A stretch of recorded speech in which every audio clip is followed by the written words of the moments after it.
Hello friends, മഴതൂര് മുമ്പിലേക്ക് എല്ലാവർക്കും സ്വാഗതം.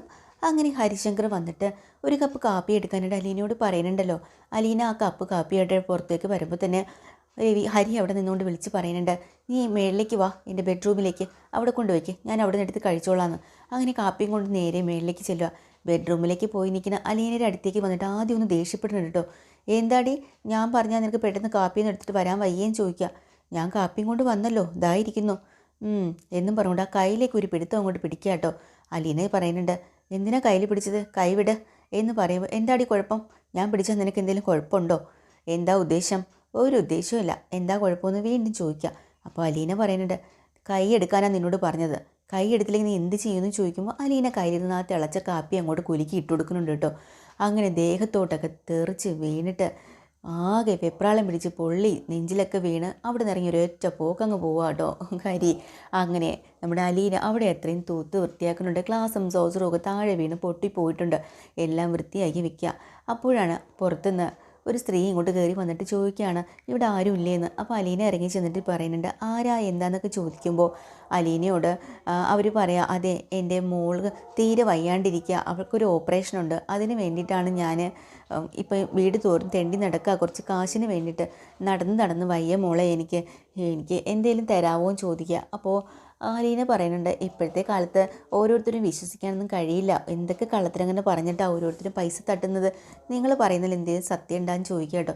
അപ്പോൾ അവർ എൻ്റെ മോൾക്ക് വയറുവേദനയായിട്ട് കുറച്ച് ദിവസമായിട്ടായിരുന്നു ആശുപത്രിയിലായപ്പോൾ ഡോക്ടർ പറഞ്ഞത് ഇങ്ങനെ അപ്പൻഡിസൈറ്റിസ് ആണെന്ന്. ഓ അത് ശരി, അതിൻ്റെ കാര്യങ്ങളെല്ലാം എൻ്റെ കയ്യിലുണ്ട്, ഞാനത് മോളെ കാണിക്കാമെന്ന് പറഞ്ഞ് കവർ തുറന്ന് എല്ലാ കാര്യങ്ങളും അലീനെ കാണിക്കുമ്പോൾ അലീന നോക്കിയിട്ട് പറയുന്നുണ്ട്, പേടിക്കണ്ട കേട്ടോ, ഒക്കെ ശരിയാവും, ഞാൻ ദേ വരുന്നു, നിങ്ങളിവിടെ ഇരിക്കുന്ന. അങ്ങനെ അകത്ത് ചെന്ന് കുറച്ച് പൈസയൊക്കെ എടുത്ത് അവരെ കൊണ്ട് കൊടുക്കുമ്പോൾ അവർക്ക് സന്തോഷമാവും കേട്ടോ. എത്ര നടന്നാലും തെണ്ടി നടന്നാലും ഇത്രയും പൈസ ഒരുമിച്ച് കിട്ടില്ലല്ലോ. അതുകൊണ്ട് തന്നെ അലീന പറഞ്ഞുകൊണ്ട്, നിങ്ങളിത് ഓപ്പറേഷൻ ഉപയോഗിച്ചോ, ഇനി കൊണ്ട് നടക്കണ്ട കേട്ടോ എന്ന് പറയാം. പിന്നെ മെഡിക്കൽ കോളേജിലൊക്കെ കൊണ്ട് കാണിച്ചാൽ പൈസ കുറവാണല്ലോ. മെഡിക്കൽ കോളേജിൽ പൈസ ഇല്ല, എന്നാലും ഡോക്ടർക്ക് കാശ് കൊടുക്കണ്ടേ മോളെ, അതാ. ശരി, നിങ്ങളുടെ മോക്കൊന്നും വരില്ല കേട്ടോ, ശരി നിങ്ങൾ പൊക്കോന്ന് പറഞ്ഞു വിടാം. തിരിച്ച് കയറി വരുമ്പോൾ മുത്തശ്ശി ചോദിക്കാം, എടി അലീനെ കൊച്ചേ, നീ എങ്ങോട്ടായി കാശും കൊണ്ട് പോയേ?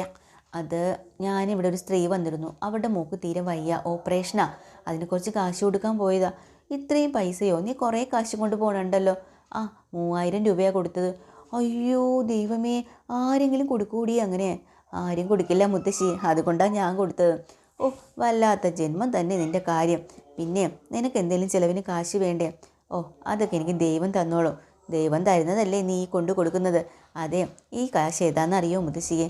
അന്ന് മനുവേട്ടനും മുത്തശ്ശിനും കൂടെ തിരുവനന്തപുരത്ത് എന്നെ കാണാൻ വന്നില്ലേ, അപ്പം എൻ്റെ കൈ തന്ന കാശായത്. അത് ശരി, അപ്പോൾ നീ ആൾ കൊള്ളാവല്ലോ.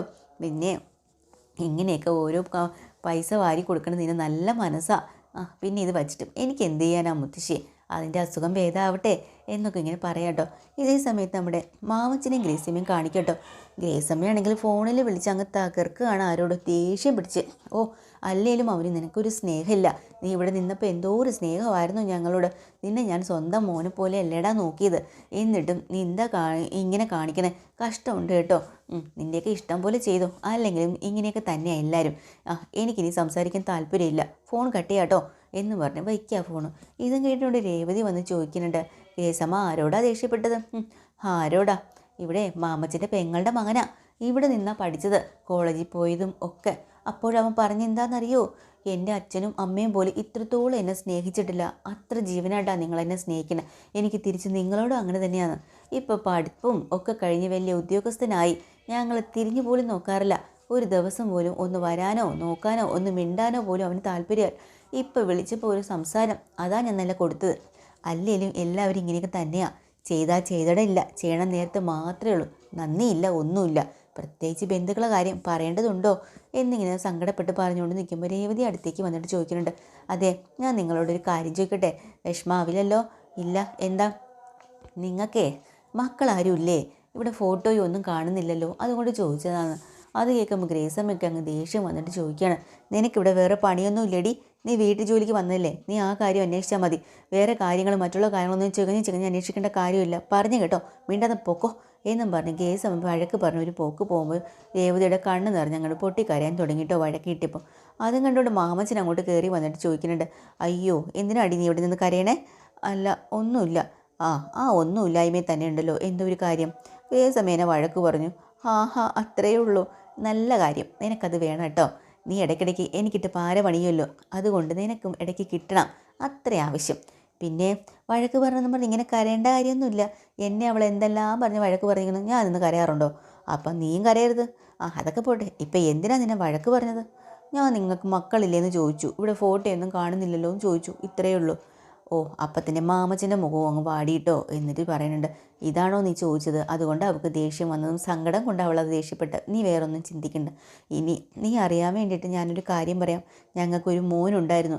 10-22 വയസ്സ് വരെ അവനെ ഞങ്ങൾ പൊന്നുപോലെ നോക്കിയതാണ്. അവൻ ഒരു ആക്സിഡൻറ്റിൽ ഞങ്ങളെ വിട്ടു പോയി. അപ്പോൾ രേവതിയുടെ മോക്സ് അല്ലാത്ത സങ്കടമാവുക കേട്ടോ.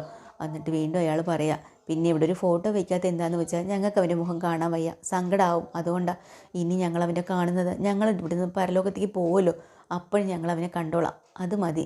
പിന്നെ നീ വിഷമിക്കണ്ടെന്ന് പറയാം. ഇനി ഇതിനെക്കുറിച്ച് ഗ്രേസമ്മയോട് ചോദിക്കരുത്. ഇല്ല, ഞാൻ ചോദിക്കില്ല. അങ്ങനെ രേവതി നേരെ ഗ്രേസമ്മയുടെ അടുത്തേക്ക് ചെന്ന്, ഞാനറിയാണ്ട് ചോദിച്ചതാട്ടോ, എനിക്ക് മാപ്പ് തരണമെന്ന് പറയാം. സാരമില്ല, വിഷമിക്കണ്ടടി, ഞങ്ങൾക്ക് ഒരു മോനുണ്ടായിരുന്നു എന്ന് പറഞ്ഞ് തുടങ്ങുമ്പോൾ തന്നെ ഗ്രേസമ്മ പറയാം, ഒന്നും പറയണ്ട, മാമച്ചൻ എന്നോട് എല്ലാം പറഞ്ഞു എന്ന് പറഞ്ഞ് കാല് പിടിച്ചിട്ട് പറയാം, ഇനി ഞാനിത് ചോദിക്കില്ല, എന്നോട് ക്ഷമിക്കണം കേട്ടോ വിഷമിപ്പിച്ചതിന്. അയ്യോ എടി പൊന്നെ, നീ അതൊന്നും ചോദിക്കേണ്ട ആവശ്യമില്ല, എനിക്ക് അപ്പോഴത്തെ ദേഷ്യം പറഞ്ഞു പോയതാ. പോട്ടെ, നിനക്ക് എന്തെങ്കിലും ജോലി ഉണ്ടെങ്കിൽ നീ അങ്ങോട്ട് പോയി കേട്ടോ, ഒരു കുഴപ്പമില്ല എന്ന് പിന്നെ സമാധാനിപ്പിച്ച് വിടുക കേട്ടോ. അങ്ങനെ മനു ബാംഗ്ലൂരിൽ നിന്ന് നേരെ കടപ്പാട്ടേക്ക് വന്നിട്ടുണ്ടോ, മുത്തശ്ശി അലീനയൊക്കെ കാണാമല്ലോ എന്ന് വെച്ചിട്ടാണ് വന്ന പാടെ തന്നെ ഭയങ്കര സന്തോഷത്തിൽ ബാലചന്ദ്രൻ ജോലിക്ക് പോകാൻ ഇറങ്ങി വരുമ്പോൾ, മനു നീയാടാ, നിനക്ക് എങ്ങനെയുണ്ടാ, സുഖമാണോടാ എന്നൊക്കെ ചോദിച്ചാൽ അങ്ങനെ വിശേഷങ്ങൾ പറയാം കേട്ടോ. ശരി, നീ അകത്തേക്ക് ചെല്ലേ, ആൻറ്റി അകത്തുണ്ട്, ഞാൻ എല്ലാവരെയും കണ്ടോളാം എന്ന് പറഞ്ഞ് അകത്ത് കയറി ചെന്നിട്ട് ആദ്യം കാണാൻ പോകണം മുത്തശ്ശീനെ കേട്ടോ. മുത്തശ്ശീനെ കാണുമ്പോഴത്തേക്ക് ഇതിന് മുത്തശ്ശി സന്തോഷമാവുന്നുണ്ട്. എടാ മനു നീയോ, വാ ഇരിക്ക്. എങ്ങനെയുണ്ട്, ആൾ ഉഷാറായിട്ടുണ്ടല്ലോ. പിന്നെ പുതിയ ജോലിക്കാരിയൊക്കെ എങ്ങനെയുണ്ട് അലീന? കൊള്ളാം, പറയാനുണ്ടോ? തങ്കമല്ലേ തങ്കം, അവള് പൊന്നുപോലെയാടാ നോക്കുന്നത്. അതെയോ, എവിടെയാ ആള്? ഇവിടെ എന്നെ നോക്കാൻ വന്ന ആള് എൻ്റെ അടുത്ത് തന്നെ ഇരിക്കുന്നതാണ് നീ വിചാരിച്ച് വെച്ചിരിക്കുന്നത്? ഇവിടെ അവൾക്ക് 100 പണിയാ. ഇവിടെ വൈജി അവൾ കൊല്ല ചെയ്യാടാ. എന്തൊക്കെ പീഡനങ്ങളാണ് അവളടുത്ത് കാണിക്കണമെന്നറിയോ? ആണോ ആൻറ്റിയോ? പിന്നെ അല്ലാണ്ട് അവൾക്ക് ചെറിയ കുശുമ്പുണ്ട്. കാരണം ഈ കൊച്ചിനെ കണ്ട ഏതെങ്കിലും അനാഥാലയത്തിൽ വളർന്നെന്ന് ആരെങ്കിലും പറയുമോ? കണ്ട എന്തൊരു സുന്ദരിയാ, ചുരിദാറൊക്കെ ഇവിടെ ഇട്ടുണ്ട്, ഇവിടെ നിൽക്കുന്ന കണ്ടല്ലേ ഈ വീട്ടിലെ കൊച്ചാണെന്ന് തന്നെയല്ലേ പറയത്തുള്ളൂ. അവൾക്കതൊക്കെ കാണുമ്പോൾ കുശുമ്പ്, കാരണം അവളുടെ 2 മക്കളെക്കാളും സുന്ദരിയല്ലേടാ അവള്. ആണോ? അതെ. അപ്പോൾ ഇതൊക്കെ കേട്ടിട്ട് മനുവിനങ്ങ് സന്തോഷമായിട്ടോ. പിന്നെ അവളോട് ചുരിദാറിട്ടുകൊണ്ട് വീട്ടിൽ നിൽക്കണ്ടെന്ന് പറഞ്ഞുകൊണ്ട് നിൽക്കുക. ഇത്ര സൗന്ദര്യമൊന്നും പോരെന്നും. വല്ലാത്ത കഷ്ടം തന്നെയാണ് അവളോട് കാണിക്കുന്നത് ഈ വൈജ. ആൻറ്റി കൊള്ളാം, മുത്തശ്ശിക്ക് ഇതുപോലൊരു ആൻറ്റി എങ്ങനെ കിട്ടി? എടാ അവൾ പാവാടാ, പറയണ നേരത്തെ ഉള്ളൂ. അവൾ പഞ്ച പാവാ, പിന്നെ എന്തെങ്കിലുമൊക്കെ പറയണു, അത്രേ ഉള്ളൂ. പിന്നെ കത്തിയെടുത്ത് ഒരാളെ കുത്തി കൊന്നിട്ട് പാവമെന്നങ്ങ് പറഞ്ഞാൽ മതിയല്ലോ എന്ന് പറയാം. എടാ കൊള്ളാമല്ലോ നീ. പിന്നെ എനിക്കങ്ങ് ബോധിച്ചു, എന്തായാലും നീ കൊണ്ടുവന്ന കൊച്ച് നല്ലതാടാ. പക്ഷേ ഞാൻ ചിലപ്പോഴൊക്കെ ആലോചിക്കുന്നത് കേട്ടോ, അവളൊരു അനാഥ അല്ലായിരുന്നെങ്കിലേ ഈ കുടുംബത്തിൽ തന്നെ നമുക്ക് എടുക്കാമായിരുന്നു. ആണോ? പിന്നെ നിനക്കൊന്ന് ആലോചിച്ചാലോ എന്ന് ഞാൻ വിചാരിക്കുന്നു. മുത്തശ്ശി ആൾ കൊള്ളാലോ, ഇതൊക്കെയാണ് വിചാരമല്ലേ? ഇങ്ങനെയൊന്നും വിചാരിക്കണ്ട കേട്ടോ. പിന്നെ മുത്തശ്ശി വേറൊരു കാര്യം പറഞ്ഞു. എന്താ? അല്ല, അനാഥ അല്ലായിരുന്നെങ്കിൽ നോക്കാം. പക്ഷെ അനാഥയായ എന്താ കുഴപ്പം? ആരും ഇല്ലാത്തവർക്കല്ലേ മുത്തശ്ശി ആരെങ്കിലുമൊക്കെ വേണ്ടത്.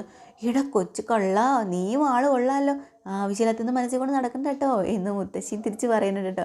എന്നിട്ട് ചോദിക്കുന്നുണ്ട്, എവിടെ അലീന? അവളവിടെ പണിയായിരിക്കും. അലീന അപ്പോൾ ബക്കറ്റും എല്ലാം കൊണ്ടും ഇങ്ങനെ ആടി വരും കേട്ടോ. മുത്തശ്ശി എന്നൊക്കെ ഇങ്ങനെ പാട്ട് പാടിയിട്ടാണ് വരുന്നത്. വന്ന് ഡോർ അങ്ങോട്ട് തുറക്കണത് മുത്തശ്ശിയല്ല കാണുന്നത്, നേരെ നിൽക്കുന്നത് മനുവാണ്. കണ്ട അത്ഭുതത്തോടു കൂടി നിൽക്കേണ്ട എപ്പിസോഡ് തീരുന്നത്. പുതിയൊരു എപ്പിസോഡ് വീണ്ടും വരാം. ചാനൽ ഇഷ്ടമായ ലൈക്ക് ചെയ്യുക, സബ്സ്ക്രൈബ് ചെയ്യുക. Thank you.